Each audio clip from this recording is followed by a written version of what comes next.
കൊലുമ്പൻ കാട്ടിയ വഴിയിലെ ഇടുക്കി ഡാം.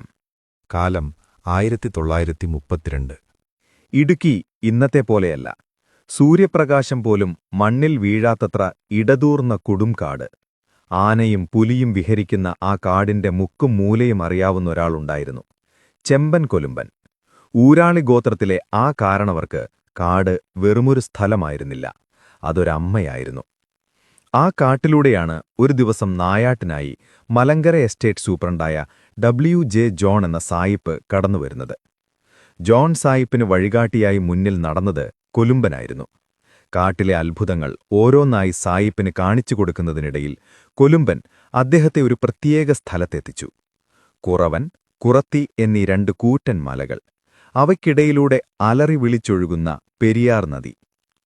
ആ മലയിടുക്കിൽ നിന്ന് താഴേക്ക് നോക്കിയ ജോൺ സായിപ്പ് അത്ഭുതപ്പെട്ടുപോയി.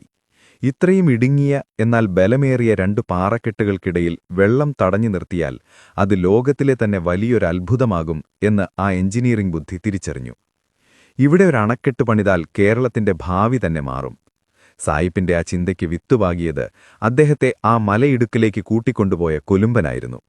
കൊലുമ്പനില്ലായിരുന്നുവെങ്കിൽ ഒരുപക്ഷെ ഇടുക്കി ഡാം എന്ന ആശയം തന്നെ ഉണ്ടാകുമായിരുന്നില്ല.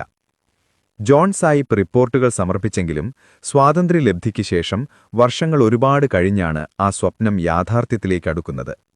1960കളിൽ കനേഡിയൻ സഹകരണത്തോടെ ഡാം പണി ആരംഭിച്ചു. താൻ കാണിച്ചുകൊടുത്ത സ്ഥലത്ത് വലിയ യന്ത്രങ്ങൾ വരുന്നതും മലകൾ തുരക്കുന്നതും കോൺക്രീറ്റ് മതിലുകൾ ഉയരുന്നതും കാണാൻ കൊലുമ്പൻ അവിടെ തന്നെയുണ്ടായിരുന്നു. രാപ്പകലില്ലാതെ ആയിരക്കണക്കിന് തൊഴിലാളികൾ അധ്വാനിച്ചു. ഏഷ്യയിലെ തന്നെ ആദ്യത്തെ ആർച്ച് ഡാം രൂപം കൊള്ളുന്നത് ആ ഗോത്രകാരണവർ കൗതുകത്തോടെയും അഭിമാനത്തോടെയും നോക്കിനിന്നു. കാടിന്റെ നിശബ്ദതയെ ഭേദിച്ചുകൊണ്ട് വികസനത്തിന്റെ ആരവമുയർന്നു. ഒടുവിൽ 1976 ഫെബ്രുവരി 12 ഇടുക്കി ഡാം നാടിന് സമർപ്പിക്കുന്ന ചരിത്രനിമിഷം. പ്രധാനമന്ത്രി ഇന്ദിരാഗാന്ധി ഡാം ഉദ്ഘാടനം ചെയ്യുമ്പോൾ ഒരു നാടിന്റെ ജനത മുഴുവൻ മനസ്സിൽ കൊലുമ്പന് നന്ദി അർപ്പിക്കുകയായിരുന്നു.